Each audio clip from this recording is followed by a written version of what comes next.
Okay, welcome sa ating programa sa ating Klinika sa East. Dito pa rin sa MyTV6 sa lalawigan ng Laguna, sa Calabarzon, sa MyTV6 ang kasandigan mo ipagsabi. At kapiling ko ang ating kaibigan si Doktora Mona Lisa Cosme. Isa po ito sa naging institusyon pagdating sa panggagamot, pagbibigay ng serbisyo sa ating pamahalang panlalawigan. Kamusta po, Doktora Cosme? Hello, good morning. Ito, retired from government service pero busy pa rin kung saan-saan. Ayan, and congratulations sa mga achievement mo, syempre, sa mga tulong mo sa atin si Dr. Cosme ay kasama ko sa Philippine Red Cross sa pagbibigay ng pagsiservisyo na ibinabahagi natin sa ating mga kababayan bilang mga volunteers. Imagine, volunteer pa kami ni Dr. Cosme sa Philippine Red Cross. Okay. Doktora, kwentuhan niyo nga po kami. Paano pa kayo nag-start sa gobyerno? Ang tagal na. Baka hindi pa sila pang-anak. So magandang umaga po sa inyo lahat. Ako po'y nagsimula sa Laguna Provincial Hospital noong 1981 bilang postgraduate medical intern. So doon talaga ako nagsimula. Mula doon, nag-board exam at nag-president physician ng Laguna Provincial Hospital. Laguna Provincial Hospital then was a training hospital ng DOH. So, naging resident physician po ako for internal medicine. At dahil naabot kami ng training hanggang 1992. So, nakapag-exam po ako as medical specialist ng internal medicine ng DOH. So, accredited, qualified medical specialist in internal medicine ng DOH. Kaya lang nung na-devolve po tayo, nawala po yung accreditation as training ng provincial hospital. Pero in spite of that, ang dami po tayong residente at naipagmamalaki ko po ang ating mga residente. Pumapasa po yan sila sa iba-ibang exam. Kagaya po namin, nakuha namin yung family physician dahil lang po sa sipag din natin, sa kaka-attend, Sir Chris. Diba lagi tayo ma-attend ng mga meeting, lecture, at pasalamat naman sa ating mga gobernador. Lahat silang dinaanan ko, pinagbibigyan po kaming maka-attend. So dahil doon, nakuha kami units. Nasulatan kami upang kumuha ng exam as diplomate naman ng family medicine. So, pumasa naman po kami, naging diplomate kami ng family medicine hanggang maging fellow at ngayon, fellow life na. So, yan po yung ating serbisyong medical. At mula po sa resident physician, naging chief of clinics, hanggang naging hepe po ako ng iba-ibang hospital. Ano ba ibig sabihin, Doktora, ng family medicine? Yung family medicine kasi is considered another specialty. Kasi ang atin lang na alam ay internal medicine, surgery, pedia, OB-GYN, anesthesia. Si Philippine Academy of Family Physician is also part of the specialty division. So, meron din po siyang formal training. So, meron tayong residency program para sa family medicine. Kami naman po, napakuha kami sa CME track. Yung CME track, yung attend ka ng mga lecture, sumasali ka sa case discussion, presentation, at kung ano-ano man. So, may dalawa pong track ang family medicine. At totoo yung Laguna Provincial, training yan ng family medicine din ng DOH. Yung atin pong dalawang nanggaling sa atin ay paredong pasado ng DOH at ng family med mismo. So, specialty din siya. Meron din siyang formal training. Kasi dalawa po ang training niyan. Merong traditional, which is 3 years, at meron po tayong bago, practice-based. Yung practice-based po, inopen natin sa municipal health officers. Nag-a-attend lang po sila ng mga lectures at mga, nag-a-attend din sila, nag-duty din sila. Ang ating pong referral dyan ay BAT-MC, Batangas Medical Center. Marami na rin tayo nakagraduate dyan. So, ibig sabihin, pag family medicine, meron kang specialization, ano? Isa din siya sa specialization. Kasi ang tawag dyan ay gatekeepers. Ikaw yung tamang unang makita ng pasyente at ikaw yung tamang mag-refer ng pasyente kung saan. At ang specialization nyo, Doktora, ay? Diabetes. Ayan, Yeah. diabetic na Yan ang bilang pag-uusapan natin ngayon sa ating programa, diabetes. At alam mo, pag yan ang pinag-uusapan, ang mga tao tumututok eh. Oo, ang dami na kasi nating diabetic. May tanong ako, bakit gusto niyo nag-focus kayo? Bakit kayo nag-focus sa diabetes? Kasi nung late 80s, ang dami nating pasyenteng diabetic sa Laguna. Tapos mama-manage namin, ire-refer pa sa Manila. Ire-refer lang sa Manila na ire-refer sa Manila. So, naisip ko na mag-follow up, mag-set up tayo ng diabetes clinic sa atin. Okay. Sinimulan ko po yun ng Tuesday morning. Ang target lang po doon yung pasyenteng umuwi. Na-admit, umuwi. So, kailangan bumalik. So, dahil doon, inaral na namin ang diabetes. Napansin po. Napansin 'no. So, dahil napansin, napaaral po ako under Dr. Litonwa ng seminars. Tapos nakita din po ulit, kami ni Dr. Chua ay nakapag-aral ng masterals. Kami yung first batch ng UE Institute for Studies in Diabetes. So, si Dr. Chua at ako po yung first, graduate ng masteral na yun.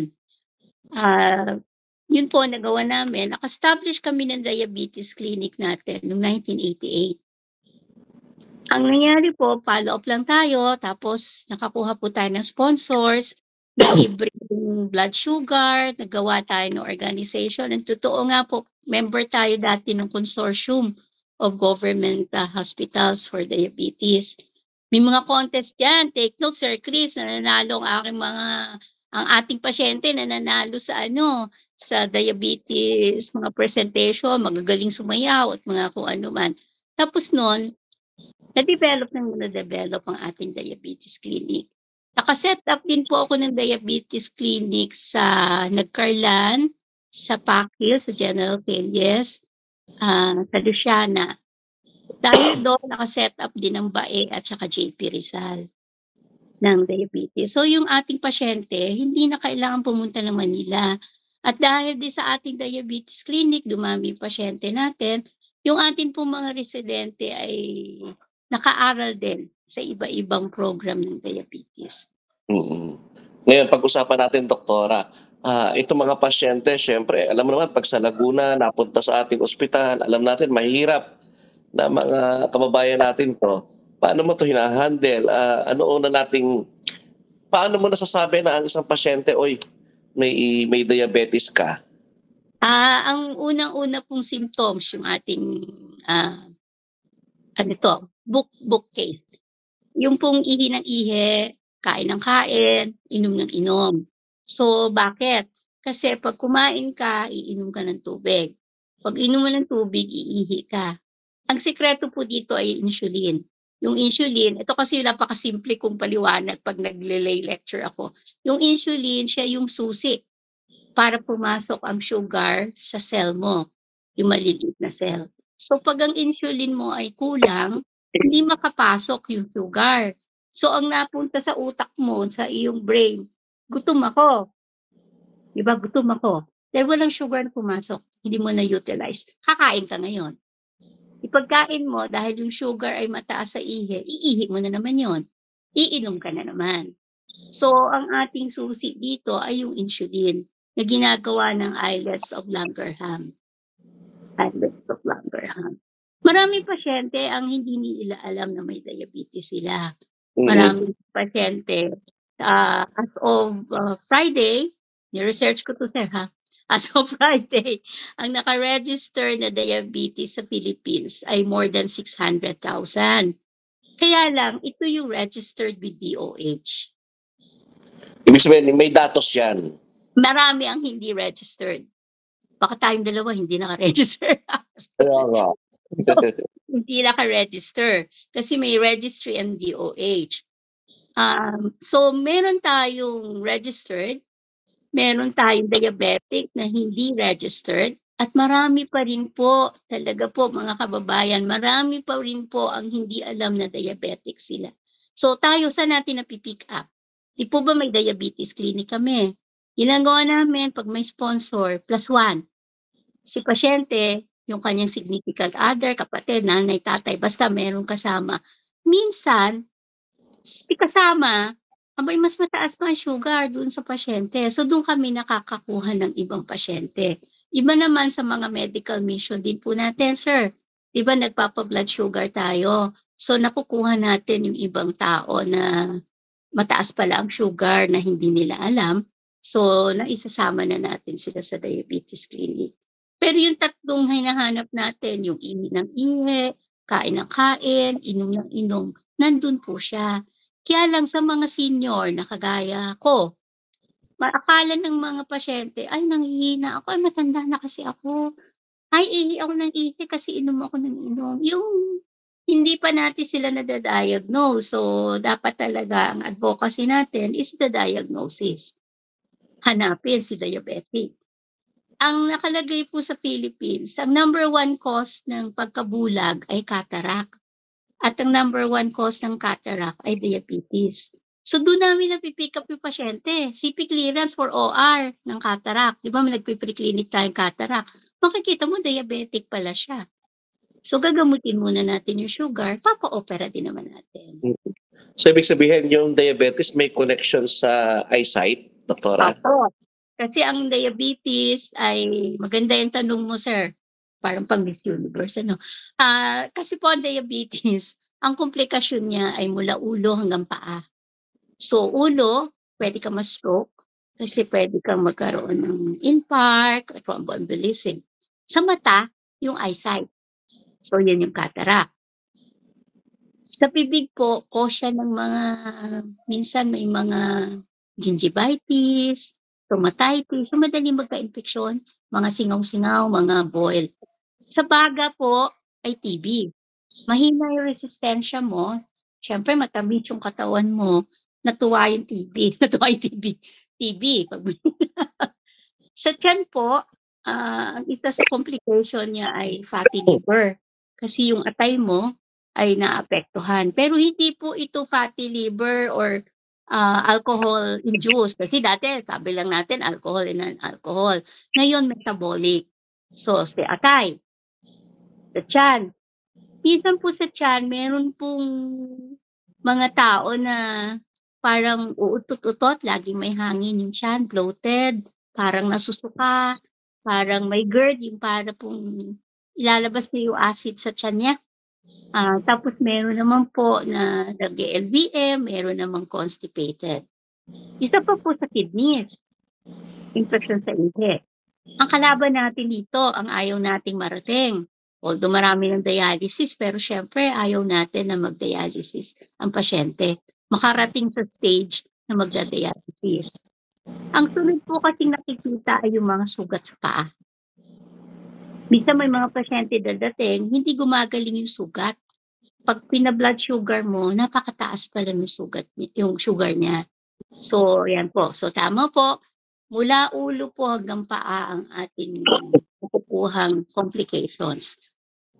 Meron din po sa reproductive health, sa babae man o sa lalaki, may epekto din po si diabetes.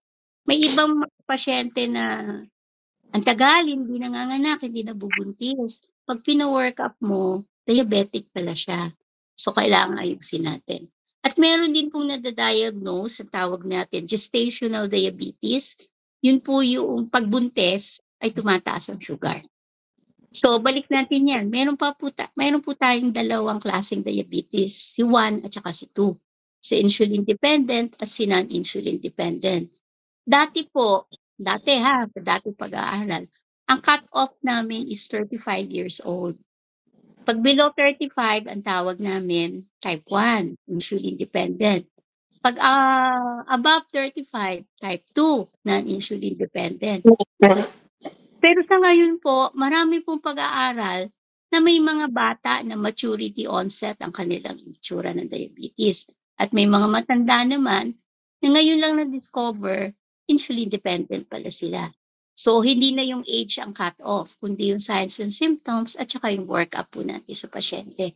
So, bakit insulin dependent? Hindi na po gumagawa ng insulin si Islands of Langerhans or gumagawa man, kaunti. Or gumagawa man, ito lagi sa type 2, meron tayong konting insulin, Sir Chris, kaya lang ang dami nating kinakain, hindi mabalanse ni insulin yung sugar sa katawan. So, yan po yung ating types ng diabetes. So, hindi siya naka-level ang gano'n. Okay.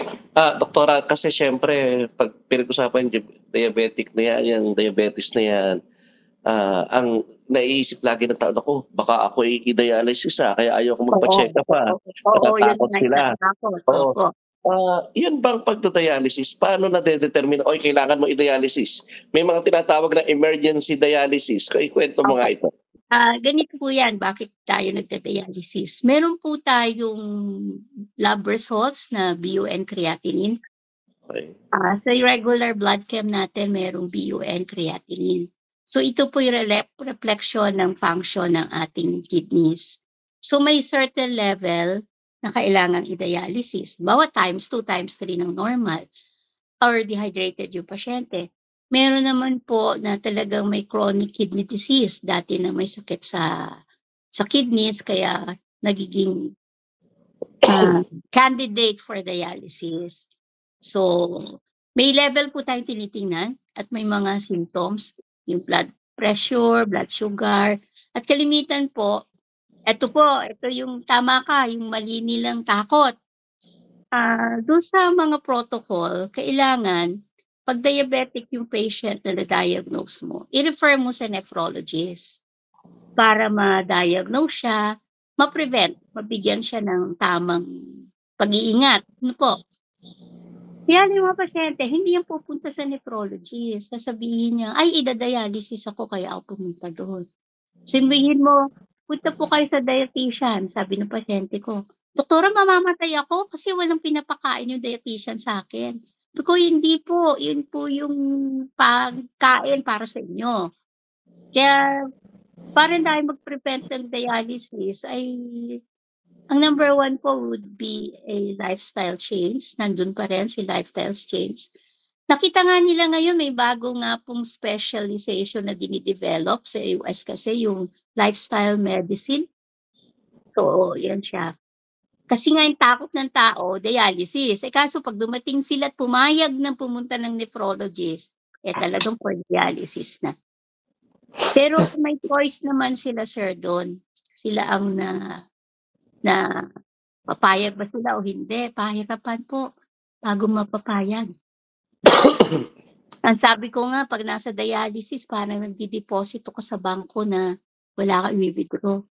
Buti na lang yung PhilHealth ngayon, tinaasan yung sessions. Dati 45 lang yan hanggang tumaas na lang tumaas.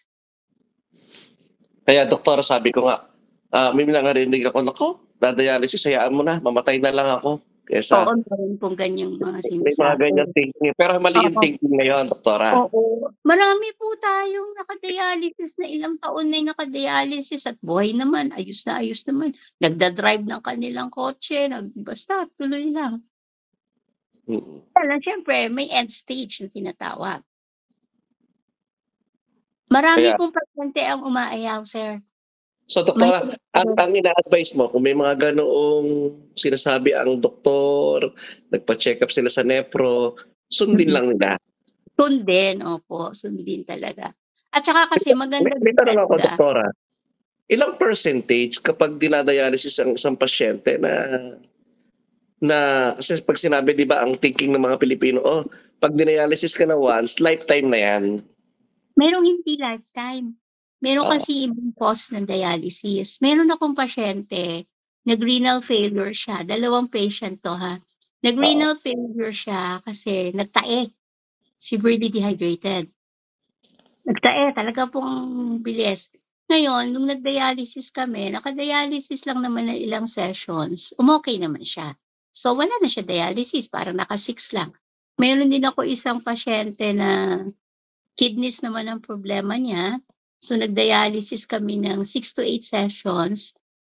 Okay, bumaba yung BUN creatinine, gumanda yung mga Kaya lang syempre, importante din yung follow-up. Pero hindi lahat ng dialysis will be lifetime dialysis.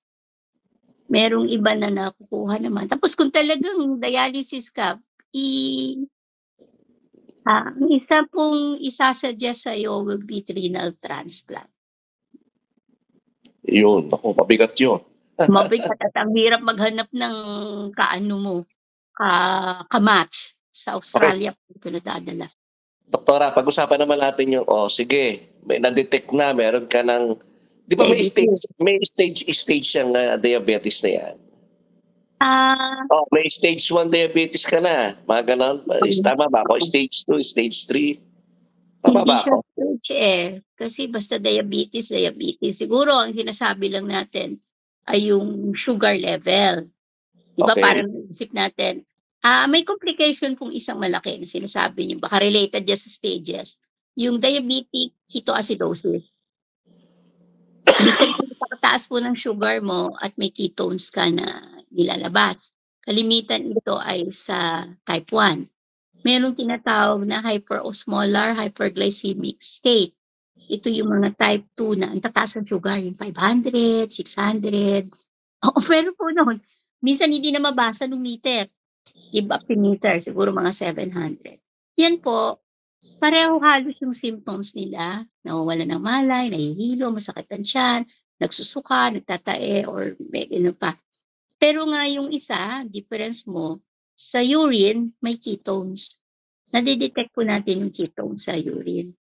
Minsan sa tagal mo ng doktor, meron kang maaamoy, may maaamoy ka, parang acetone. Kasi, ketone, 'di acetone parang may kaiba siya fruity, more basta may gano'ng ibang kaamoy.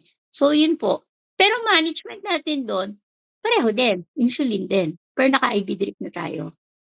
IV drip po yan. Pero merong iba after that, nare-resolve natin, nakakabalik naman sila sa regular insulin nila or tablet.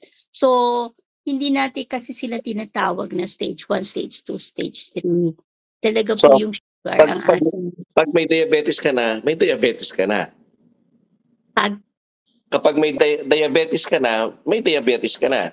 nawawala-wala. Pero may diabetes ka. Ang cut-off natin noon was 140 milligrams per cent. Pero nung pag-aaral, ibinaba, naging 126. So ngayon, sino, kasi nakalagay, ang normal 60 to 100.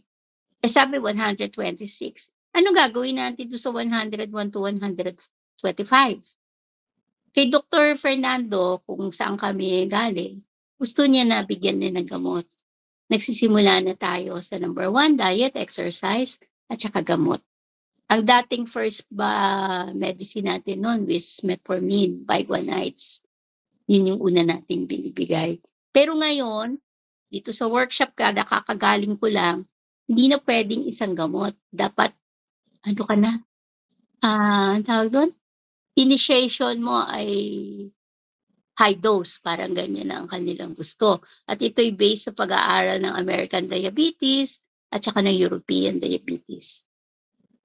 Sige. So, doktora, itong diabetes ay silent killer, matuturing. Puwede mong tawaging silent killer kasi puwede kang ma-heart attack. O, 'di ba heart attack, CVA, renal, 'di ba? So, parang siya yung unti-unting papunta ka dun sa papunta ka dun sa mga, hindi ka mamamatay dahil sa diabetes, sir. Namamatay ka dahil sa complications niya. Yung CVA niya, heart attack niya, TB, kidneys, yan po ang sepsis. Kasi kung magkasugat ka na hindi gumaling, aakyat, magkaka-infeksyon yung katawan mo. So, kaya puwede, tama po kayo na silent killer kasi may mga pasyente nga na hindi natin alam diabetic na pala sila. So, nandoon tayo sa likod na, "Ano ba yung ginagawa doon?" Ay ngayon, pag-usapan naman natin yung advice. O sige, Right. meron ka ngayon talagang natuklasan, may diabetes ka na, pero hindi pa naman gano'n kalala. Ano yung mga puwedeng do's and don'ts na gawain ng isang Tama. Ano tao? number 1, siyempre balik tayo. Kaso kasali tayo dito, sir. Ideal Oo, body weight. Kasali tayo. Alam nating dalawa yon. Tapos pareho tayong may low back pain kaya di tayo puwede mag-exercise nung ibang bagay. So, ang first kasi 'pag diabetes ka, dun muna tayo sa diabetic patient, ha. hindi yung family. Siyempre yung lifestyle niya, yung ideal body weight niya, yung diet niya, yung exercise niya. Kasi akala nila yung diet yung hindi kakain. Ang tawag po natin dun ay meal plan. Yung pagkain niyo based sa inyong activities. Kino-compute po 'yan, may computation. Tapos lahat ng food mo may sukat. So, merong 1 cup na kanin, equivalent to 2 slice na tinapay, mga ganyan po. Sumunod po yung exercise. Akala nila hindi sila puwedeng mag-exercise. Marami pong chair exercise. Sa pasuo ang aming inuso, simpleng exercise lang po. Tatayo, uupo, tatayo, uupo. Lalakad forward, backward, sideward, left, right. Ganun lang. Kung lagi kayong nakaupo, puwede niyong ilakad-lakad 'yon. Or kung nakaupo ka, nanonood kang TV, yung paa mo ganun-ganun mo. So, tapos po pagkain, exercise, yun pong ating gamot, yung mga gamot na naakma para sa kanya. Hindi porket dalawa tayo diabetic pareho ang gamot natin, minsan magkaiba ang gamot natin. Okay. Iba yung effect sa'yo, iba yung sa akin. Minsan iba yung combination sa'yo, iba yung combination sa'kin.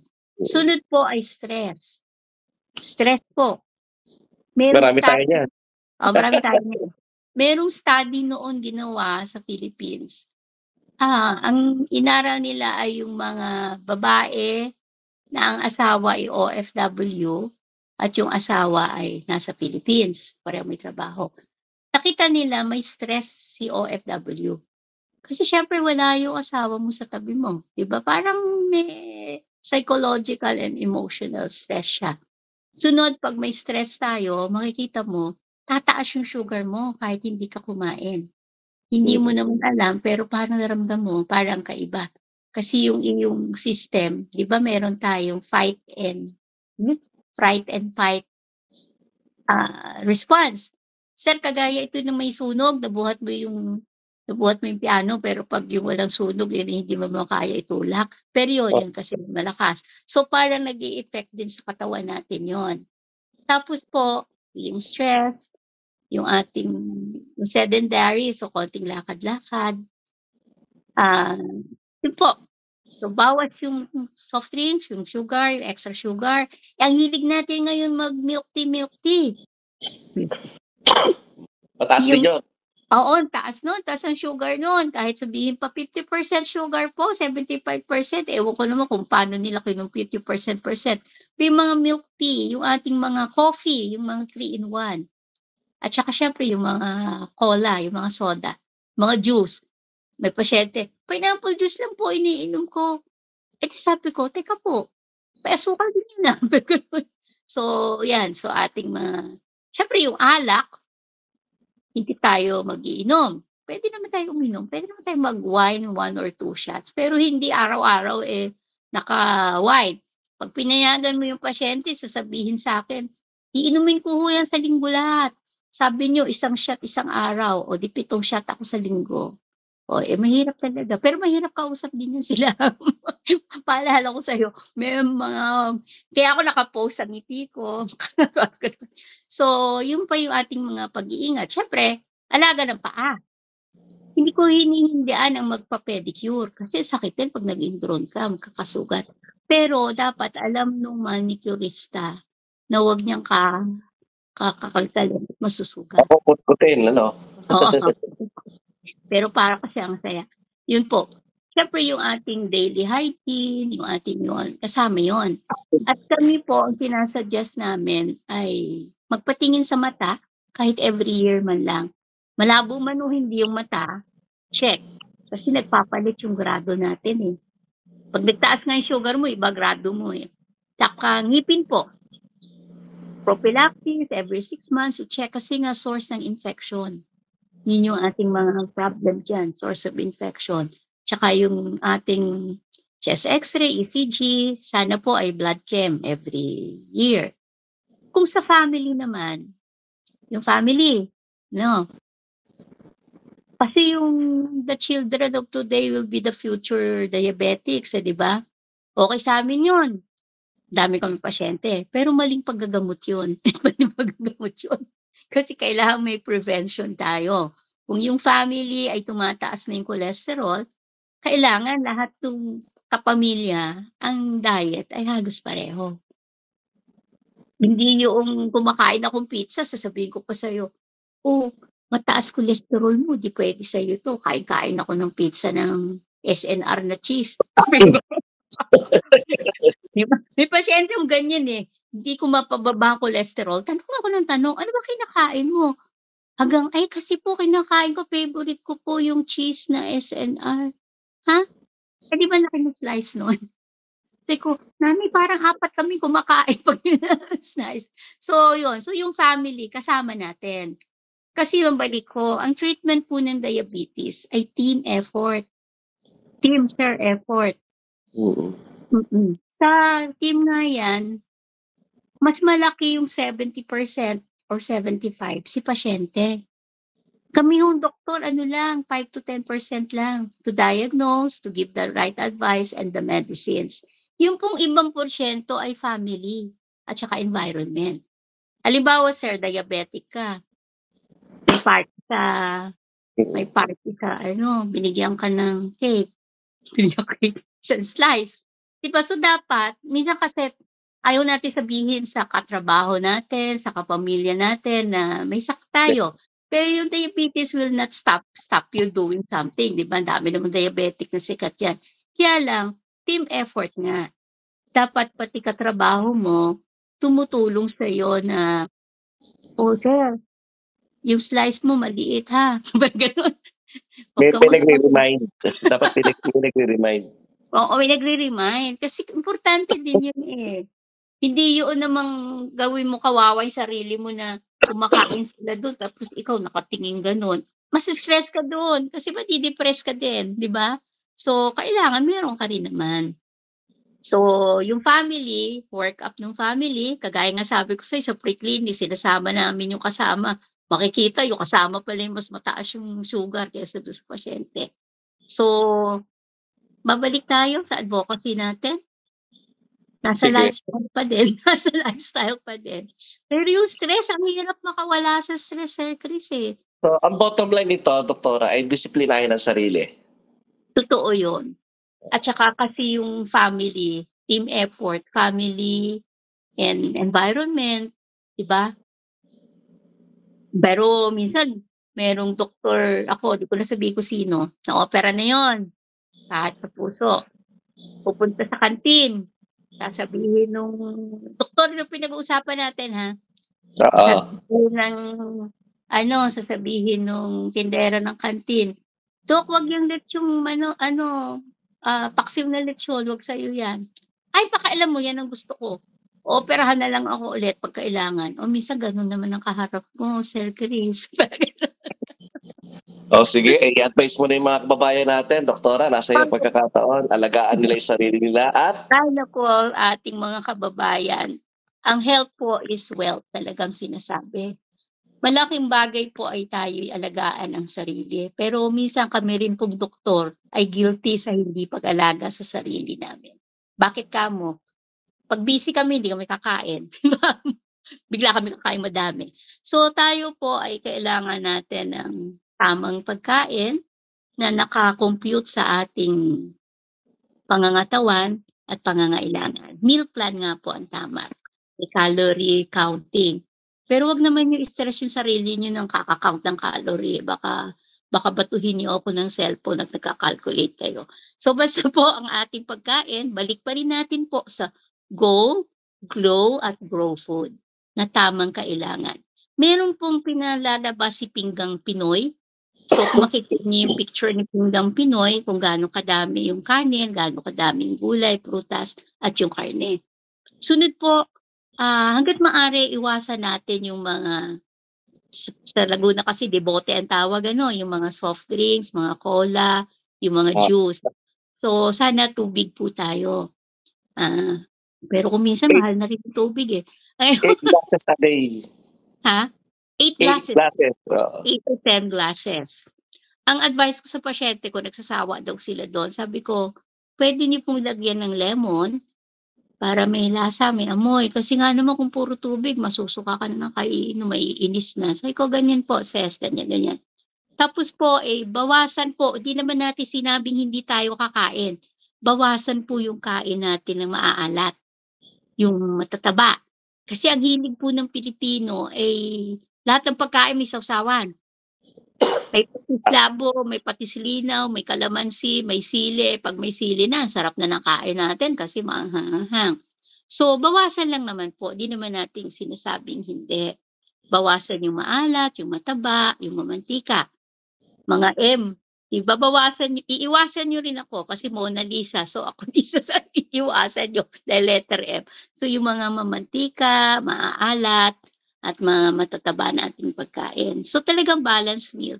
Tuloy po yung ating konting exercise, yung nga nakita namin noon, kahit po upo tayo, lakad-lakad, gilid-gilid. Pero masaya kung meron kayong Zumba at masaya do'n. Kaso ang nangyayari after Zumba, nagkakainan naman 'tong magkakabarkada, 'di ba? Pero at least nag-burnout sila. So, at tuloy po ang ating regular check-up. Ang problem po kasi natin, nagpapa-check-up lang tayo 'pag may nararamdaman. So, tayo po'y regular check-up, lalo na po sa senior citizens. Meron Mm. naman po tayong check-up sa center, hindi naman po na dahil check-up ay wala akong pera. Meron po tayong health centers, meron po tayong program para sa ating senior citizens. Tapos siyempre, ang pamilya natin ay kaagapay sa ating paggagamot. Ating pagkain, ating pong exercise, kasi maganda nung pandemic nagba-bike-bike pa tayo at kung ano-ano, ngayon bumalik na tayo. So, regular check-up po, ang ating pong diabetes, ang hinahanap po natin ay madalas na pag-ihi, pag-inom at pagkain. So, meron silang gano'n. Tsaka mabuti pa po yung langgam, meron kami dati noong nakalagay, mabuti pa ang langgam alam. Pag-ihi niyo talaga po na may langgam, diabetic talaga kayo. Sure na sure. Oo, sure na sure. 'Di ba minsan may nakikita tayo pagpunta ng toilet na, may langgam dito, baka talagang ano ng diabetes. Yan. So, Siya, Doktora, sundin lang nila yung mga advice mo. Maraming salamat sa oras mo at alam ko marami ka ding ginagawa. Ano? Hindi, alam mo ngayon ang uso, paggising mo 'pag may admitted kang pasyente, ang uso, nakaka-stress dito sa nurse. Kailangan ma-update nila kami. Lahat Oo. ng laboratory ise-send na kahit ang hirap tingnan. Pero at least 'pag rounds mo sa pasyente marami ka ng kayang ipaliwanag, hindi yung kung ano-ano pang ginagawa mo. So, ako rin po ay maraming salamat at siyempre, Sir Chris, on behalf of the Red Cross, gano'n pa, 'no, may punchline pa ako.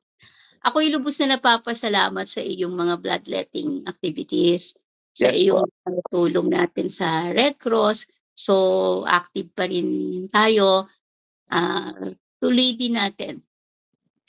At saka maganda 'tong programa mo, meron ka pala nito, ang tawag mo ay Clinic 6, Klinika sa ACE. Klinika sa Is. Oo, nakita ko, sinulat ko nga, eh. So, maganda naman ito at saka puwede tayong mag-invite pa ng Yes. ibang, doctors. At kung gusto mo rin ako, sabihin mo lang kung anong topic at ire-research ko na para mabibigay ko ng simple na Okay. hindi, anong tawag dun, hindi yung mga highfalutin. Nung minsan ako'y may ginawang lecture, para sa diabetes, para sa Foundation for Lay Education for Diabetes. May time, yung lay ang aking inattend. Sabi ni Doktor Belusilio, "Ba't diyan ka sa lay?" Sir, siyempre gusto ko makuha kung paano magpaliwanag para sa lay, 'di ba? Kasi yun ang importante, maturuan. So, ako po yung lubos na nagpapasalamat sa pagkakataong naibigay mo sa ating masayang palitan ng kuro-kuro, kuwento-kuwento at, sana ay dumami pa ang maimbita mo sa ating lecture series na ito. Ah, Malaking tulong ito sa ating mga kababayan, mga makakapanood. oh, ganito, gagawin ko 'tong part ng program ng Laguna Medical Society kasi ako yung public relation officer. So, Mm. i-post ko ito na to be one of the activities, i-rotate natin yung iba-ibang specialty. at Sige. ibibigay ko sa'yo kung sino sila. Aabangan So, namin yan dito sa klinika sa East. klinika sa East. At si Oo. ikaw ang contact at si Pet. So, maraming salamat at magandang umaga po sa inyong lahat. Yan, salamat si Doktora Mona Lisa Cosme, ang ating naging panauhin sa pagtalakay ng diabetes. Importante po ito mga kababayan dahil malaking tulong ito. Yung mga nanonood dyan, ako, bawal pala. Pero sabi niya, self-discipline para maiayos natin ang ating sarili. Maraming salamat. Ako po si Chris Angie. Pagpalain po tayo ng Pong May Kapal.